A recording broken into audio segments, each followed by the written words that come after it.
Hai friend, kenalin nama gue Ari. Di sini gue ingin berbagi pengalaman sekaligus menceritakan alur cerita dari film yang pernah gue tonton. Judulnya adalah Kyochu Reto atau ke dalam bahasa Inggris diartikan The Island of Giant Insects. Oh ya friend, sebelum dimulai, jika kalian suka, jangan lupa untuk support channel ini dengan cara like, comment, subscribe agar gue selalu semangat dalam membuat konten-konten selanjutnya. Yuk, tanpa berbasa-basi lagi, kita langsung saja check this out. Cerita ini diawali di sebuah bandara. Ada seekor lebah yang terbang mengitari beberapa orang yang sedang melakukan aktivitas di bandara itu.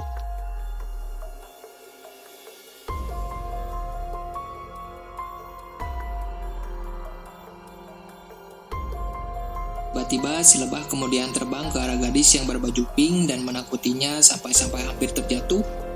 Untungnya dia ditolong oleh gadis berambut pendek memakai ikat berwarna putih di kepalanya. Si lebah itu pun kabur, terbang ke arah pria berkepala botak. Karena pria itu pun kesal, ia pun menggibasnya sampai jatuh ke lantai, kemudian diinjaknya sampai mati. Di waktu yang sama, menyusul seorang gadis yang melihat kejadian itu, dia pun iba terhadap si lebah yang mati lalu memungutnya. Gadis itu bernama Mutsumi dan temannya bernama Chitose. Sepertinya mereka dua sahabat yang berada di sekolah yang sama. Tiba-tiba scenes beralih ke sebuah pohon-pohon yang rindang di mana di dalamnya terdapat sebuah pelabuhan lengkap dengan perahu-perahu, rumah yang berjejeran, serta pedesaan asri namun terkesan seperti tidak ada penghuni di dalamnya. Tapi di sisi lain nampak beberapa bangunan yang seperti baru hancur dan ada sebuah mobil dengan lampu yang masih menyala. Sepertinya mobil itu baru saja dipakai oleh seseorang, namun anehnya orang tersebut tidak nampak adanya. Kemanakah perginya orang-orang? Apakah ada bencana alam semacam angin tornado atau mungkinkah penculikan alien? Mari kita lanjutkan. Awal kisah kita mulai langsung dari TKP.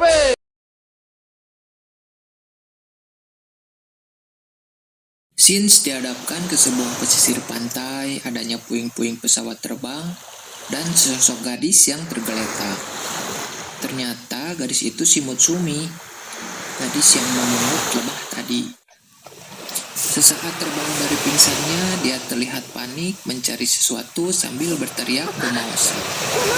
Setelah ketemu, ternyata yang dia cari itu hanya sebuah tas putih yang berbentuk seekor binatang. Gue kira sih apaan, taunya cuman begituan.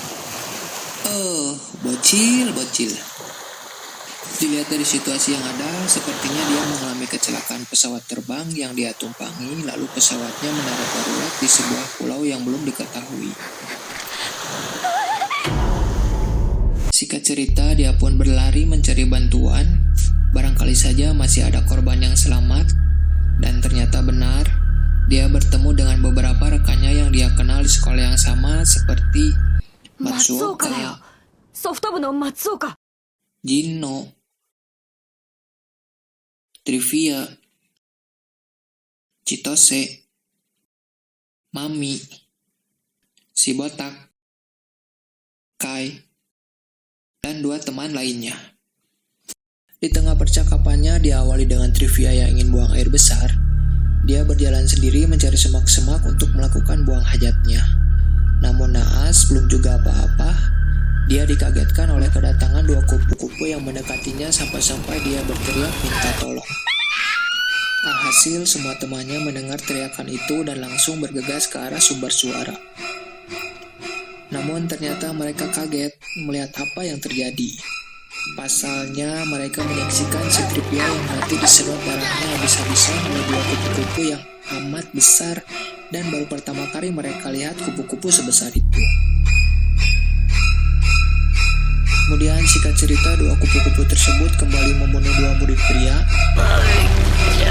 Saat yang sama, sahabatnya si Mutsumi yang bernama Chitose hampir terbunuh juga. Namun beruntungnya dengan cekatan, si Mutsumi menolongnya dengan cara membakar si kupu-kupu dari semburan gas yang dia miliki. Akhirnya satu kupu-kupu mati dan satu lagi melarikan diri.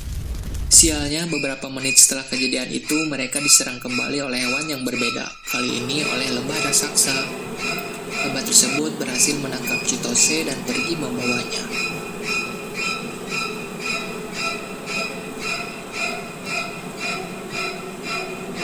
Dalam situasi panik, beberapa orang menganggap bahwa Chitose sudah mati.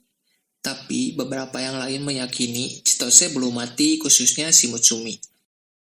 Alhasil, berdasarkan hasil remukan, akhirnya mereka pun sepakat untuk menyelamatkan si Chitose. Dengan misi pergi mencari sarang lebah untuk menyelamatkan Chitose, serta mengambil handphonenya. Karena handphone tersebut adalah satu-satunya yang masih menyala, mereka membutuhkannya untuk mencari sinyal GPS. Singkat cerita, mereka pun telah menemukan sarang lebah itu, yaitu di rumah penduduk. Mereka pun masuk, namun mereka dikagetkan oleh beberapa korban yang tak selamat yang ternyata sudah berada di dalamnya.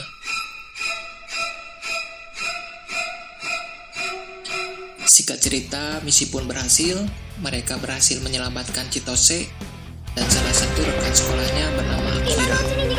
Meski keduanya mengalami tidak sadarkan diri akibat zat yang disuntikan oleh si lebah yang menculiknya tadi.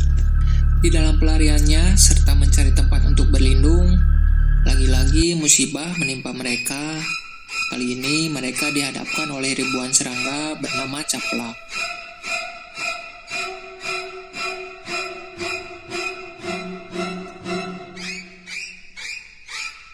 Untungnya, lagi-lagi berkat saran dan ide si Mutsumi, sedikit demi sedikit mereka dapat melewati ribuan caplak itu. Meskipun tadinya mereka hampir mati gara-gara kepanikan si Mami.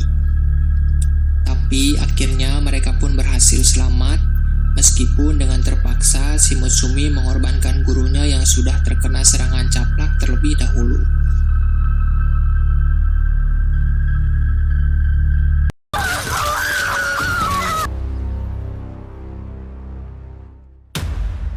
Setelah kejadian itu, atas saran dari Mutsumi, mereka bergegas berendam ke pantai dengan tujuan supaya tidak ada caplak yang menempel di badan mereka.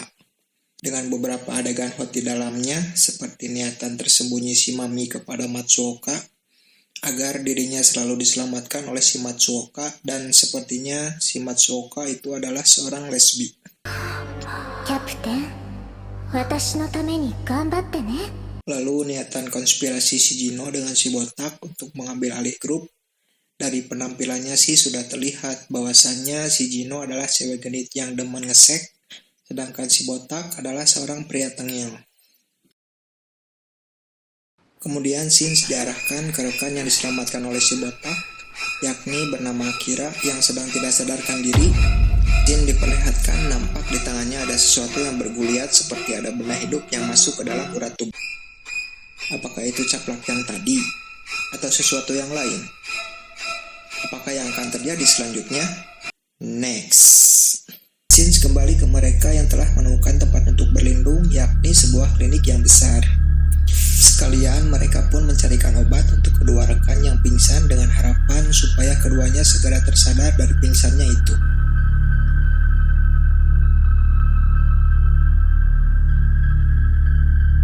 Kemudian Shin diarahkan kembali ke si Akira. Terlihat benda hidup yang ada di dalam tubuhnya itu kini sedang menjalar ke bagian kepalanya. Obat pun ditemukan. Listrik menyala. Akira pun mulai tersadar.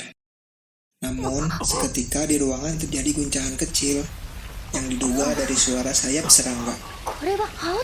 Oh my god. Tanda apa lagi ini? Di saat itu pula si Akira pun mulai membuka mata. Namun badannya menggeliat, matanya menjulur keluar, sikapnya berubah menjadi seperti orang gila, kemudian berlari-lari sampai keluar gedung.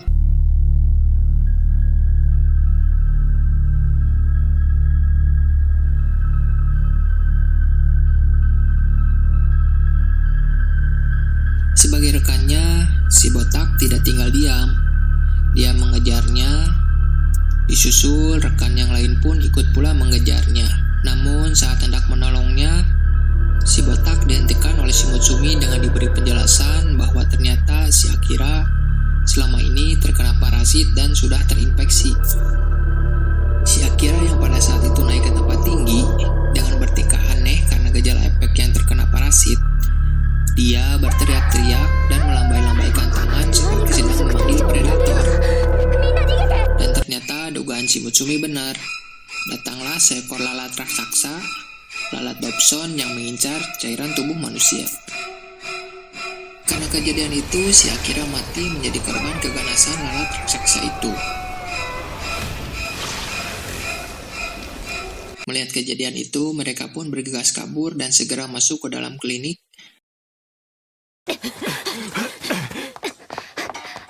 Namun sayangnya ketika hendak masuk ke dalam klinik, ternyata pintunya dikunci oleh si botak dan si Jino yang sudah masuk terlebih dahulu ke dalam klinik itu.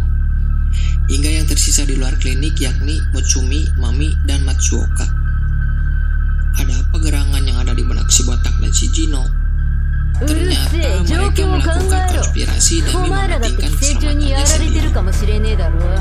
Since diarahkan di dalam gedung yang nampak, si Chitose tersadar dari pingsannya namun masih belum bisa bergerak. Terlihat di sebelahnya ada si botak yang sedang menyesali kematian si Akira dan si Jino yang menjelaskan niat buruknya kepada si Chitose. Untungnya di saat itu juga masih ada satu orang lagi yang berada di dalam gedung, yakni si Kai yang sebagai pahlawan menyelamatkan kejadian tersebut dengan cara si Jino dan si botak dibuat pingsan. Lalu pintu klinik pun dibuka dan akhirnya 3 orang yang di luar itu pun selamat dari serangan si lalat raksasa. Karena si lalat raksasa di luar masih mengganggu, mereka pun mempunyai ide untuk mengusir lalat raksasa itu. Lagi-lagi dari ide briliannya si Mutsumi. Dan singkat cerita, mereka pun berhasil membunuh si lalat raksasa itu. Cerita pun beres.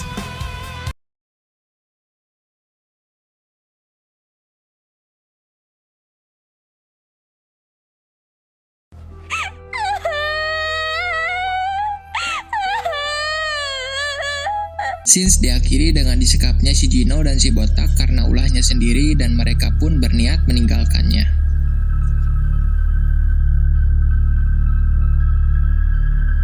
Chitose ditunjuk sebagai pemimpin grup dengan misi selanjutnya, yaitu melanjutkan perjalanan ke tempat terakhir yang diyakini bahwa menurut si Mutsumi, tempat itu adalah tempat yang aman. Lalu, di manakah tempat itu berada? Jawabannya mungkin di film selanjutnya. Oke, sekian dulu review dari gue. Jika kalian suka, jangan lupa untuk support channel gue ya. Nantikan video-video selanjutnya dari gue. See you next time and dadah. 中条先生、食料探しに行ってまいります。